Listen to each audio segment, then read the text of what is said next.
Hi, everybody. Well, I am here live with Tori Ramataboee, who is the Senior Associate of the Soccer for Success programs at the U.S. Soccer Foundation. Tori, thank you so much for coming on the show today. Thanks, Danielle. I'm so excited to be here. Awesome. Well, I'm excited to go into a little bit more about the work you do at the U.S. Soccer Foundation, but I wanted to start just by diving into you and your background a little bit. Before you joined the foundation and kind of got into this kind of community development space, you graduated from University of Michigan, with a degree in sport management, and you got a minor in community action and social change, which I love, and then got a master's degree in social work. So tell me a little bit about what inspired you to pursue these degrees and how your college and master's experience has prepared you for some of the work you're doing today. Yes. So I've been asked this question before, and what I tell people is I've been on this journey of, just figuring out what I want to do with sport and in social work. It's kind of a unique combination, and the journey certainly has not been linear. And so it all starts with my undergraduate experience. I was in sport management because I knew I loved playing sports. I just didn't know what a career looked like. So I was constantly searching for, those experiences that helped me figure that out. And I had the fortunate opportunity to go to the 2010 Men's World Cup in South Africa and do a study abroad trip. So I studied globalization, sport and development while in Durban, South Africa. And as a part of those studies, I spent a week where I was facilitating a sports camp for youth in a local township. We were teaching them about HIV and AIDS through soccer. And that was really the first time it hit me that soccer could be used as a tool for youth development, for community development. And when I got back stateside, I was like, how can I continue to find other organizations doing this work and just learn more about this space? And so my school had a master's program in social work, and they also had a minor. And so as an undergrad, I pursued the minor. I was one of the first sport management students to do so. And I had a lot of encouragement from the faculty and folks who became our mentors in that school and really helped connect me to other like-minded folks. And so that's ultimately what helped me to continue these studies as I learned more about that intersection. So that was really kind of where my journey began and what inspired me. In terms of how it prepared me for the work that I do today, I learned a lot about the principles and the frameworks of social justice and social work, and it helps me to better understand the interconnectedness of privilege, oppression, diversity, social justice, and gaining those tools and that mindset really helps me to think critically and work ethically with these communities who have historically been underserved and underrepresented. And so what that looks like now is being thoughtful and how I uphold the dignity and the respect of every individual and community that I work with, knowing that I should be approaching my work with humility. I don't have all of the answers, and knowing that those that I'm working with are experts in their own lived experiences. And it's my job to connect individuals and communities with resources and support that they need in order to thrive. So I really see social work as being a bridge to connect folks. And those are some of the tools I learned to connect mine. Yeah. Oh my gosh, I love that. And I think there's so many good takeaways there. But first of all, being one of the few sport management majors that did this minor in the community action, social change, and that social work kind of field, I think is so awesome that you're working now in this kind of sport for development space, because we need more people with the background in this work kind of doing these kinds of things. Because I think you brought up a couple good points around really coming to the work with this understanding of what some of these communities are going through, but trusting that they know more than you, and you need to listen to them and build these relationships with them. So I really love that. And I'm excited to dive in more to how that actually goes through kind of some of the day-to-day projects you guys do at US Soccer Foundation. But I wanted to ask you, because you mentioned you wanted to work in sports and you knew you wanted to work in sports. Did you play sports as a kid? How did sports become part of the, I really want to do this? And if you did, did you ever see it guiding your path and where you got to today? Yeah, I was the oldest of three. My parents were young, and my dad was, he was the coach, the ref, he was an athletic director, he Okay. was a high school teacher, he was all these things. And so I always went with him to athletic events, and then consequently perhaps ended up always trying different sports all throughout my childhood. And I played a lot of sports when I was younger, but then I started to specialize as I got into high school in volleyball. And it wasn't until I was in a sport management program and I was in this minor that helped me reflect on my experiences and why I wanted to do this work, when I realized that sport really had a great impact on my life and what that impact was like. And so I was starting to pick apart, on an individual level, sport taught me how to manage my team. I was a setter, and so I was managing like not only an offense and how we can do the best play, but also, how I can bring folks together and bring energy when we needed it, and help get us momentum back in our team. It taught me humility.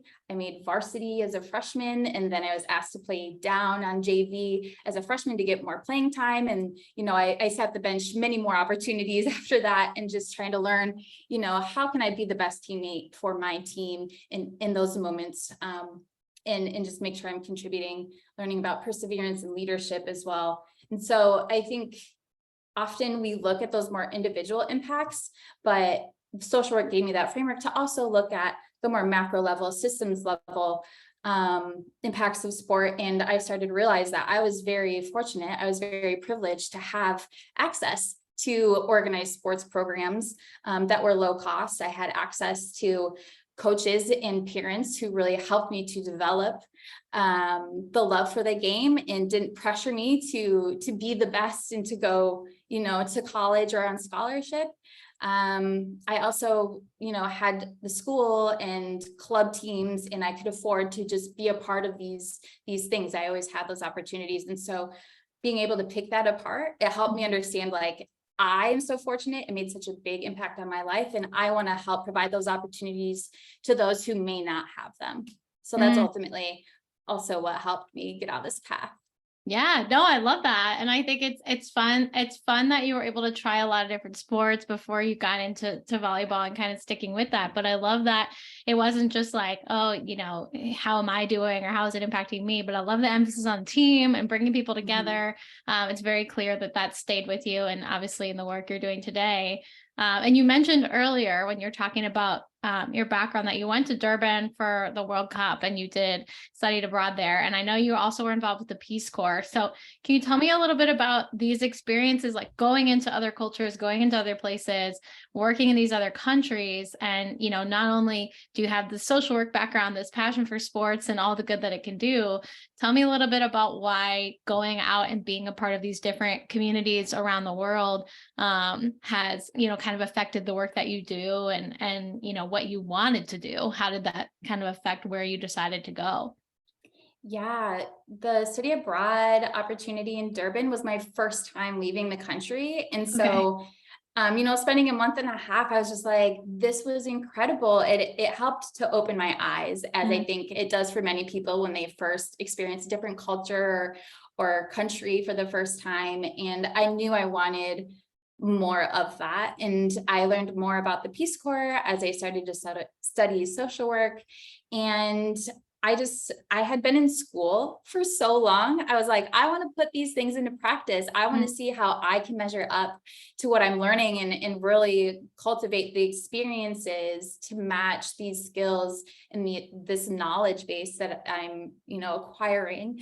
And so that's really why I wanted to go into the Peace Corps. And then I think there's also this perception of volunteers that, they're off to change the world.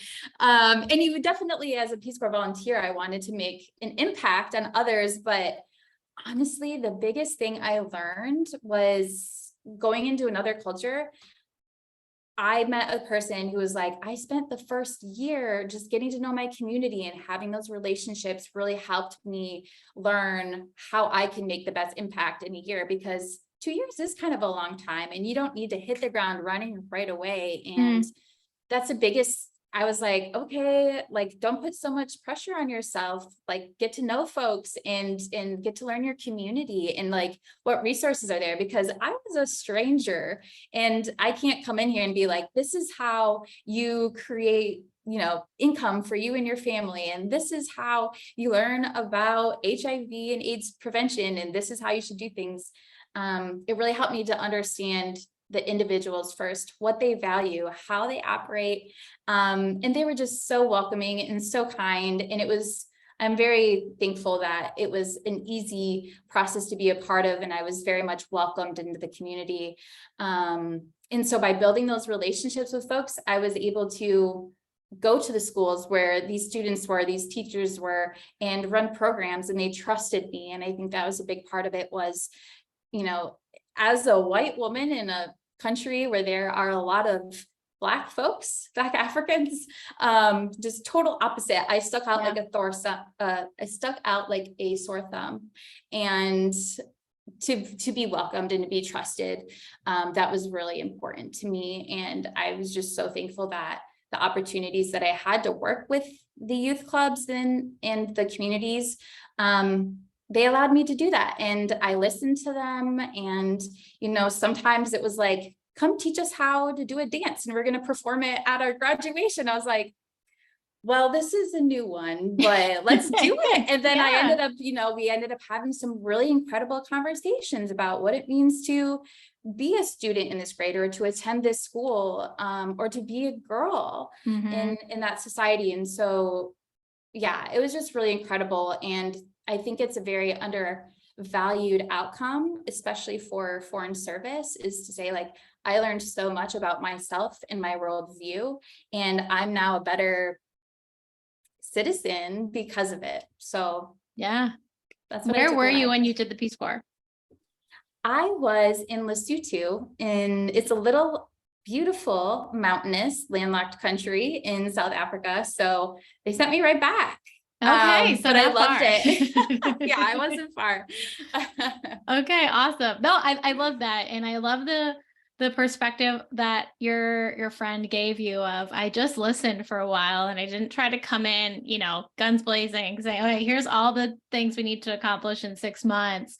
I think that's really powerful for anyone starting something that's trying to make an impact, is if you are coming into something that you are not educated on, or you just don't know, you don't have experience, then take the time to immerse yourself in that culture, in that community, in that experience of, what does this mean? What do they have? What do they not have? What is helpful? What is not? And talk to people. So I think that's great advice for anyone diving into the world of impact, because I think a lot of times we have these preconceived notions of like, here's how to make change, and here's what we need to do, and here's this blueprint. But it's such a great point that, like, sometimes you just need to take lead from those folks that are there, that are doing the work every day, that are living these experiences, and let them guide you to say, here's what we need. Can you help us make it happen? And I think that's really, really good advice for anyone thinking about these kinds of big projects. Cause you get kind of sucked into like okay, here's the game plan and we're going to make it work and we're going to move forward. And, it's hard not to get caught up in that world, but I think it's such a great point to like not put pressure on yourself to solve it overnight. Like, this is long-term sustainable solutions that we're looking for, not immediate Band-Aid fixes. Right. So exactly. Yeah. I think there's always that opportunity at the very beginning of entering a community where you can level set and say, here's where I am. Where are you? And how do we create this roadmap to like meet in the middle and build something really awesome? Yeah. Oh my goodness. I love that. I think that's such a great advice. And I know you worked a little bit in the pro sports world. Then you came into the philanthropy space with ComePlayDetroit. Now you're at the US Soccer Foundation.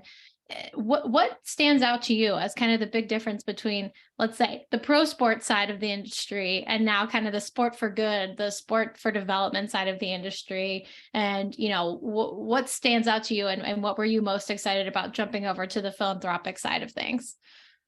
Yeah, I was, still on that journey and like, wow, I really want to know what it's like to work in a front office. And working for a professional sports team is so different from working for like a community-based social enterprise versus now a national endowed nonprofit. And so I can't like necessarily generalize between them, but what I can say is moving from a business that is focused on revenue to spaces that are more philanthropic. There's, for me, a huge difference when you are working for an organization or a company that centers like you center yourself and your success on community impact and how you achieve that authentically. So that's been the biggest thing that I've recognized in my work recently on the more philanthropic side is it's not just about the like, what are we doing? We're creating like long-term impact for youth and for communities, right? But it's also about the how, and it's about the who you're doing it with. And so not only am I, being really intentional, and I have folks who are coming from like the public health field and the education field and social work, and also like, yes, there are people who have played soccer professionally that I work with, right? Being able to harness all of those identities and experiences and do it for good. It makes a world of difference for me. And I really enjoy being able to work in this space because of the cause and because of the people and because of the organizations doing the work. It's just really inspiring for me. So that's kind of been the biggest difference. Yeah, no, I think it's a great point that you're bringing all these different people together in terms of, like you said, former athletes in the sport, these nonprofits on the ground that you're supporting in different communities, your own team, these experts in different spaces, kind of all coming together for a common cause that isn't necessarily like hitting last month's revenue numbers, but really just like, what impact are we making? How are we making the world better? How are we doing some of the things you talked about earlier, listening to those community members and filling needs and helping to kind of create, fills for some of the gaps that we're seeing in communities around the country. So now I want to dive into, what your role is. So we said, Soccer for Success program, right? I want to learn more about what that is. What do you do? And to give us a little bit of background around the foundation as a whole, your specific program and kind of the work that you do. Woo, lots to share here. Let me see. Background on the U.S. Soccer Foundation. We were created in 1994 as the philanthropic arm of the World Cup that last happened here in the United States. It's been quite a while. But we've been in existence since then. I am a senior associate on the programs team. So we carry out the programs that are happening in communities across the country. And as a part of that role, I support training and curriculum development for the Soccer for Success after school program. So with these 4 programs, Soccer for Success itself is an evidence-based program that achieves various health and wellness outcomes for youth in underserved communities. That is the large focus of our work. Is we do work with organizations who serve underserved communities throughout the United States specifically. And after school takes place in the after school space. We also have a part of Soccer for Success that takes place in schools, and we leverage physical education time and those PE teachers, sometimes even classrooms, to utilize this curriculum where they're learning about soccer, but also life skills at the same time. We have a coach mentor training program that we've just starting to roll out that brings our coach mentor methodology to folks outside of just the soccer space. And so coach mentor is a really big buzzword for us. We believe that coaches have a captive audience of young people, and more often than not, they are role models to these young athletes. And so we have developed trainings, we've developed resources and materials to help adults really understand, oh, look at this sunlight, to really understand what it means to be intentional about building these life skills, about building more than just character, but like perseverance and understanding who this kid is as an individual and what they're going through, so that they can meet their needs outside of playing sports. And Mm. so that's just a really exciting program that we're excited to bring to more sports organizations. And we also have our mini pitch initiative, Yeah. which is building infrastructure around the country. So our goal there is to build more than 1,000 mini pitches come 2026.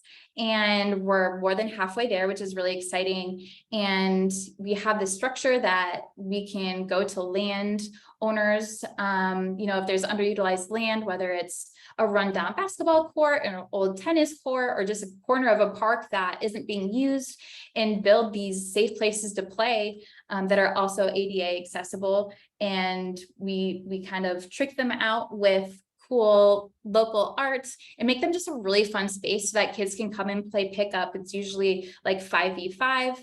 And what's beautiful about that is we're now leveraging these spaces across the country, particularly in New York and Los Angeles, to create a hyper localized league where kids can show up.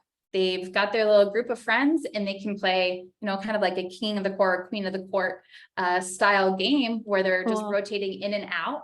And we call that league Just Ball. It's in partnership with Adidas. And so it's really cool to see all these programs like starting to grow and really just like be very interconnected.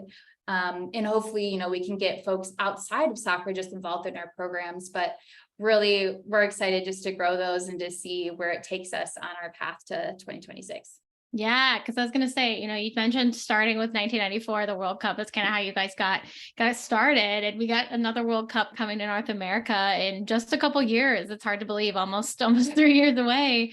And I think the programs you mentioned are really exciting because you kind of mentioned infrastructure and then you mentioned coaches, which I agree, like so important in this process of educating young people are the people that they talk, that talk to them and, are the role models that they follow, which are a lot of times their coaches. And then, the after school programs and supporting other organizations that are using soccer, whether it's schools and their curriculum and PE, whether it's after school programs that are already in the communities working with, disadvantaged, community members. I think it's really cool that you guys have so many different arms that you're able to leverage. And I think the last couple of years have proven really challenging for a lot of community organizations, being that we were dealing with pandemic and COVID. And so I wanted to know specifically from your end, right? You're doing programming, you're working with after school programs, you're working with kids, and a lot of these things just either disappeared or changed a lot of what they did in the last couple of years due to all these restrictions. What were some of those challenges that you had to overcome, that you and your team had to overcome? And how did you continue to support those programs the last couple of years? And, once you answer that, then I'd love to know, is there anything that you've implemented from that you learned during this time that you were like, hey, this actually is a great thing we can keep doing even outside of crazy pandemic times? So, just dive into that a little bit. I know there were 3 or 4 questions in there, but yeah, no, it's great. We did a lot because recognizing that we are operating in these communities that were heavily impacted by COVID. I mean, when you look at the statistics of folks who are getting sick and the death rate and just how that broke down into the demographics, not only were our communities being disproportionately affected where our programming was being run, but being a program that operates in person, sometimes indoors, in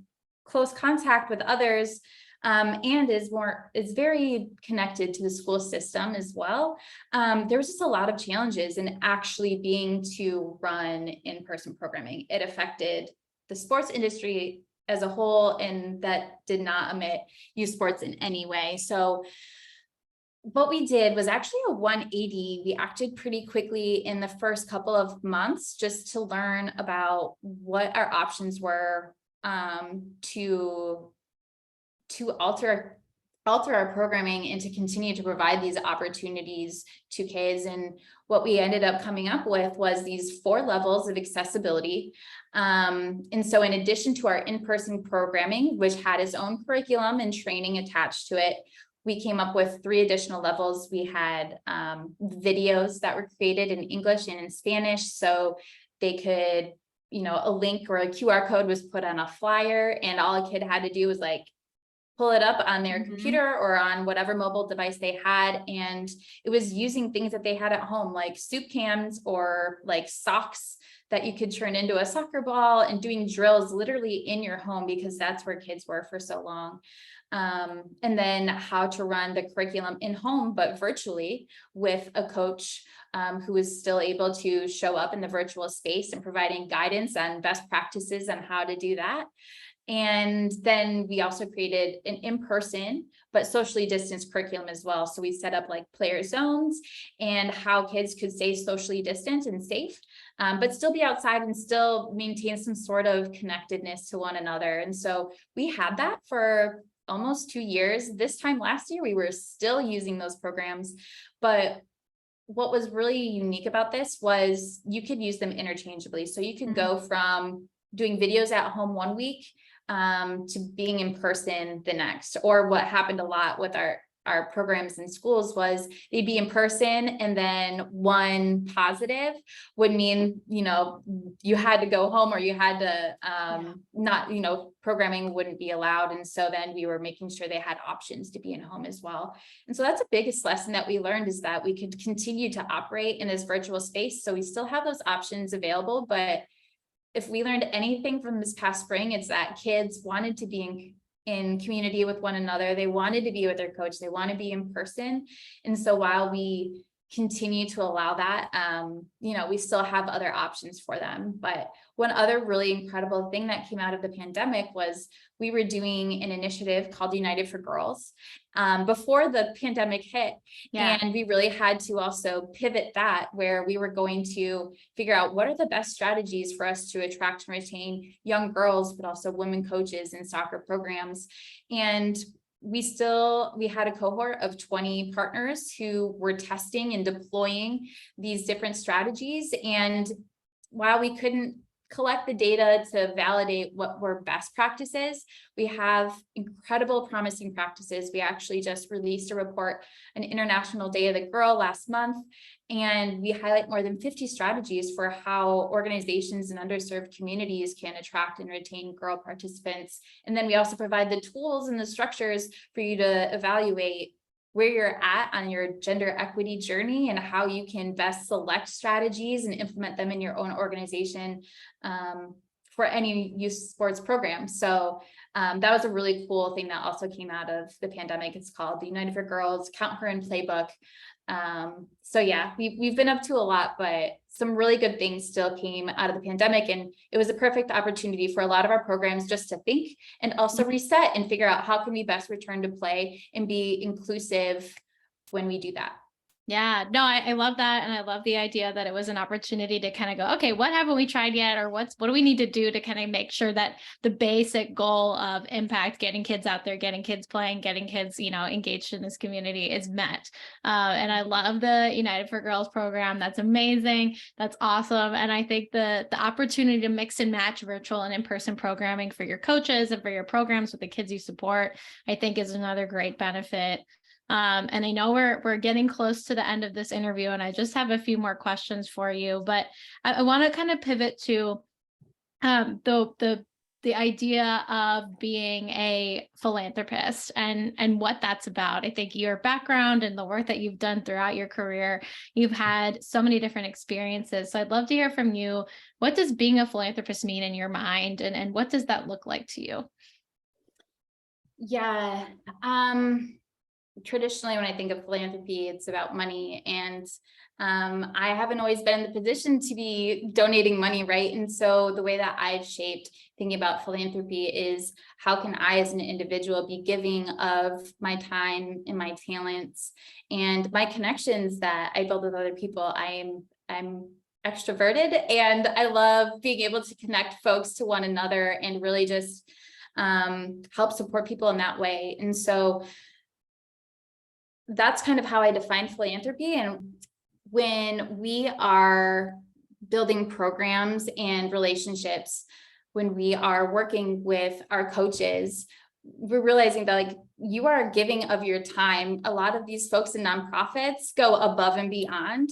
What I love working with program partners on on the ground for Soccer for Success is that they know their communities so well. They show up during the week for programs. They also show up at night to help run the programs in the leagues. And then they show up on the weekend to run the tournaments, right? I think, yeah, while it's a job, it's also you're being a philanthropist because you're giving of your time, but then you're also giving of yourself and helping to build those relationships and sustain a program that becomes a really foundational, impactful experience for families and for youth. And so, yeah, I think that whether you're giving that time or whether you're giving of your talents, it's hard to be a coach, especially for like the K-2 kids, like the really young ones who are just like getting out their energy. You really have to have a wide range of skills and, you know, tools in your toolbox to really run a practice sometimes. And that goes, you know, that goes up through all the way up through high school. But also in being a mentor, being really intentional is also just like another added layer of like really important skills, but also just like some people have a knack for it and are so good. And I really consider like coaches, program folks, volunteers, all who like work with nonprofits and youth sports programs, putting in the time to learn new systems and structures and how we can best weave sport and philanthropy. I really consider all those folks philanthropists. Yeah, I love that. And I think that the idea that it isn't just money, but it's time, it's talent, it's relationships, it's showing up. And, you know, like you said, coaching in many cases for especially youth sports is a lot of times volunteer. And that's a philanthropist right there too, giving of yourself. So, you know, I think just two more questions for you. One, if our listeners should take anything away with the work you're doing at the U.S. Soccer Foundation, what would it be? What would you want it to be? I've met people and talked about my work, and sometimes the first thing that they say is like, well, I'm not an athlete or a soccer player. I don't work in sports. And I actually love hearing that. I think the biggest idea that I'm an advocate of in my position is that we have so much to learn from one another. Sport and the impact that it can have on society and in communities, it's transcendental. It doesn't have boundaries. And so if I'm working in the sports space, I can just as easily learn about impact, how to engage girls, how to bring community engagement to my program, how to build SEL into my program from folks who are running a coding program for kids, or from a mental health psychologist, or from someone who's in public health, right? And so I think I really encourage that cross-disciplinary sharing and just being open to learning from others, because there's a lot of really cool ways that you can infuse all these different practices and knowledge bases into youth development and sports. Yeah. And it goes back to, you know, your early days in college, kind of saying, you know, I want to be a sport management major and study social work and community impact. And those things don't always go together. And so I think it's that cross-disciplinary idea has kind of been with you since the beginning. So I love that that's the takeaway and that you guys are doing that at your organization as well. And then my last question for you is, you know, what advice do you have for athletes, founders of nonprofits, people that want to go out, individuals really, even that they want to speak up about issues that matter to them, or they want to make change in their communities, they want to give back, they want to do some of this work. What advice do you have about getting started and how they can actually work to drive some of that change? Yeah, I think start with small in mind. I'm personally someone who gets very overwhelmed thinking like, oh, it needs to be big. I need to be like Malala, right? Like, I don't know how, like, she's incredible. And just learning about the small individual changes you can make on a day-to-day basis, I think are just a really impactful place to start. And so for me, it was learning about how can I be an advocate? How can I learn about being an ally to others that I personally can't identify with from like their experiences that they've had, right? How can I take anti-bias training, or how can I take bystander intervention training, so I can help to interrupt these systems and injustices that I see. I think that's just as impactful when you start small scale. And I mean, when you can do something like that for someone, and also then like with the community, I think that's just so, yeah, it's so meaningful and it's so impactful. And so I think, and that's for me is like a very practical first step.